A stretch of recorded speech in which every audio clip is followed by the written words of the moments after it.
Salut à tous, c'est Timothée, j'espère que vous allez bien, moi ça va super. Aujourd'hui on se retrouve pour une nouvelle vidéo sur laquelle on va parler du PEA et faire un petit bilan pour le mois d'août. En effet, gagner de l'argent c'est bien, mais en prendre soin c'est mieux. Je me la crève personnellement au boulot à faire des nuits, à travailler les week-ends, etc. Donc autant prendre soin de son argent. Et personnellement, l'idée que j'ai eue pour en prendre soin et le mieux le valoriser, c'est tout simplement faire un PEA, un plan d'épargne d'action. Du coup pour ça, je vous ai préparé une petite présentation, alors c'est parti. Premièrement, l'objectif, c'est d'atteindre les 10K dans un premier temps. Alors actuellement, mon compte est valorisé à 6 438 euros, donc je suis à peu près à 64% de l'objectif. Les dividendes que j'ai eu pour ce mois, j'ai eu 35 euros de total, donc ça peut paraître peu, mais la machine est en route au fur et à mesure d'acheter des actions tous les mois, tous les trimestres, tous les ans, tu vas recevoir une certaine valorisation, donc ça c'est les miettes on va dire que j'ai eu pour ce mois-ci. Les ventes que j'ai effectuées. Alors, les ventes, j'ai vendu le Nasdaq 100 que j'avais avec une plus-value à peu près 3%.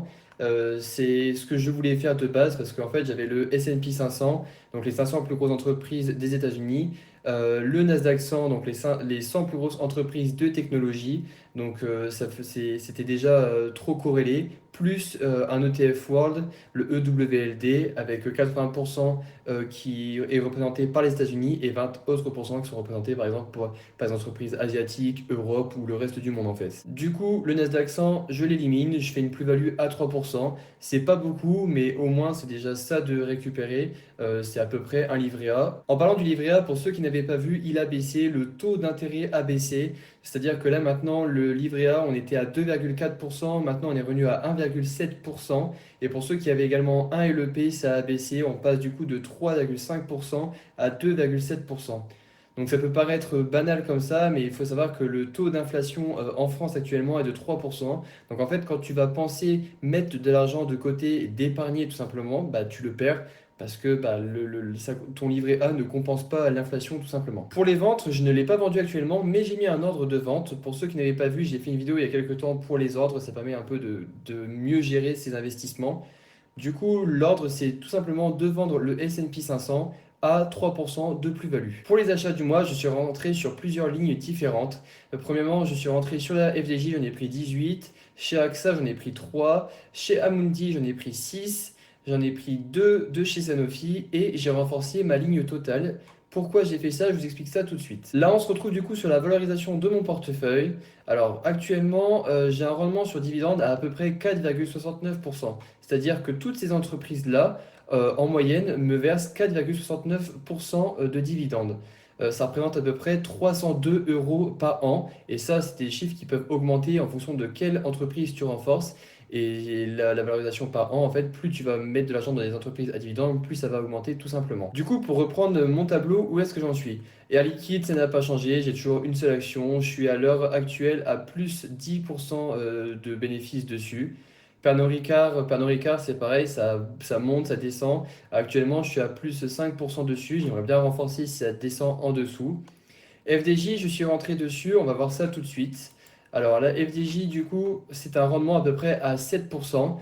J'y crois parce qu'il y a beaucoup d'entreprises qui appartiennent à la FDJ, donc déjà tous les jeux de gratte-gratte, etc. Betclic, Winamax, plein de marques comme ça, donc je crois vraiment à ça. Je crois vraiment que les gens continueront de jouer aux jeux d'argent, etc. Parce que l'argent, c'est vraiment l'objet que tout le monde a besoin et beaucoup de personnes n'investissent pas et préfèrent jouer au loto tout simplement.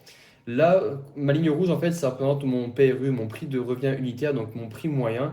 Donc on peut voir en fait que ma ligne rouge, hop, vous voyez, j'ai acheté au bon moment dans la ligne basse. C'est une action que je compte garder sur le long terme et renforcer à peu près dans ces eaux-là. Parce que en moins, quand ça monte, bah, c'est là qu'il y a de la croissance. Donc à la limite, si j'ai besoin de cash un jour ou l'autre ou que la société ne va pas bien, je pourrais revendre dans ces moments-là. Ma quatrième ligne, du coup, c'est l'ETF World, celui que je renforcerai à l'avenir et le seul et unique ETF que je vais garder. L'ETF World, du coup, comme je l'ai dit, ça apporte 80% des entreprises sont américaines et 20 autres pourcents, c'est le reste du monde. C'est un ETF distribuant, donc celui-ci distribue également un dividende.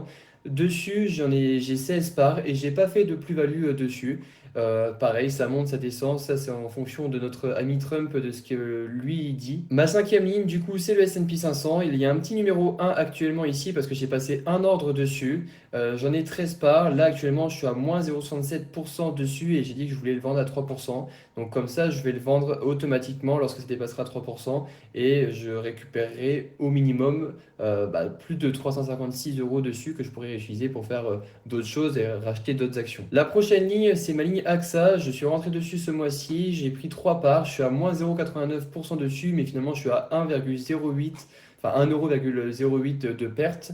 AXA, qu'est-ce que ça nous dit concrètement? AXA, c'est un rendement à 5,04%, donc c'est déjà du haut rendement. Je rappelle que le livret A, c'est 1,4, donc franchement, je ne me pose même pas la question.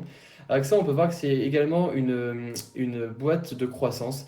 On voit qu'en 2009, on était plus ou moins à 4 euros, enfin, oui, 6,59 €, pardon, et que désormais, on est à peu près aux alentours de 40 euros. Donc, c'est une entreprise auquel j'ai confiance. C'est une entreprise qui a de la croissance, donc à long terme, ça peut être intéressant et qui verse un dividende. Donc, pour moi, ça remplit beaucoup de critères. Ma prochaine entreprise, c'est Sanofi. Sanofi, c'est une boîte pharmaceutique, un laboratoire. Moi qui du domaine infirmier, c'est une entreprise que du coup, je crois formellement. Ils produisent tout ce qui est paracétamol, cardégique, tous des médicaments comme ça hyper connus. Donc j'ai confiance en cette entreprise et je sais qu'on l'utilise énormément à l'hôpital, entre autres.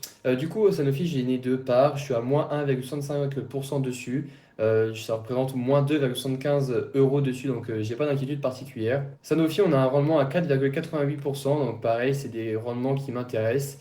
Et c'est également ce qu'on appelle une action cyclique, je trouve, c'est-à-dire que vous voyez, ça monte, ça descend, ça monte, ça descend, ça monte, ça descend.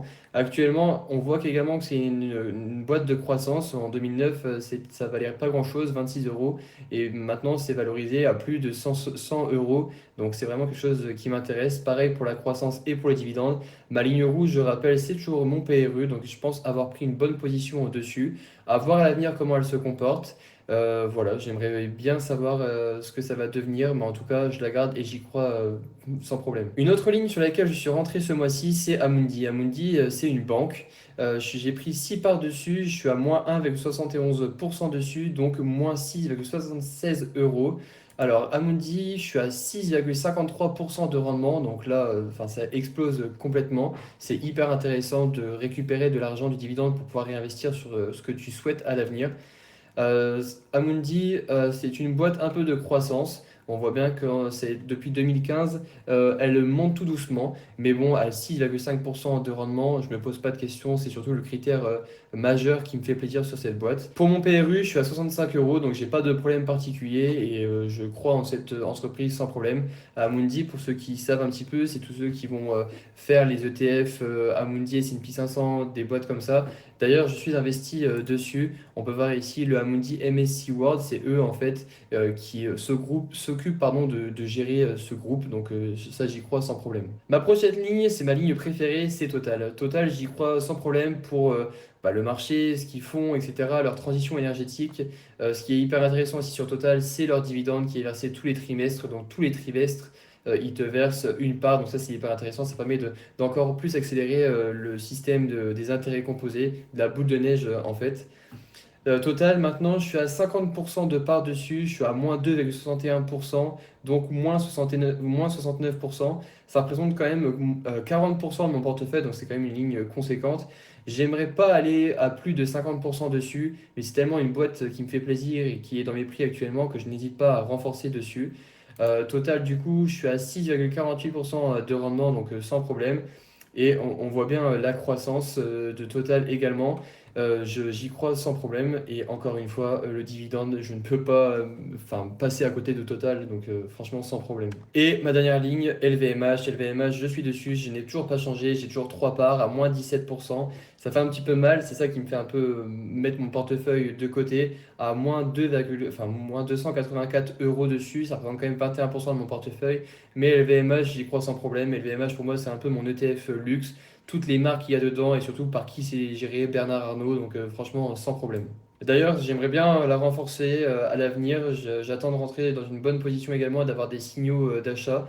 À la base, j'aimerais bien renforcer vers les 450, 455. Pour l'instant, j'attends encore un petit peu et surtout, ce qui est important, c'est d'avoir le cash pour pouvoir réinvestir. J'ai préféré rentrer sur d'autres positions. Donc voilà, c'est un choix que j'ai fait. Et du coup, pour faire un bilan, la valorisation de mon compte, alors j'ai 107 euros qui me restent à investir pour le mois d'août ou pour le prochain mois. C'est de l'argent que je retrouverai sans problème. Mon portefeuille est valorisé à peu près à 6 395 euros, donc c'est toutes les actions en fait qui sont dedans, ça vaut 6 395 euros. Ça varie parce que ça varie en fonction des jours, etc.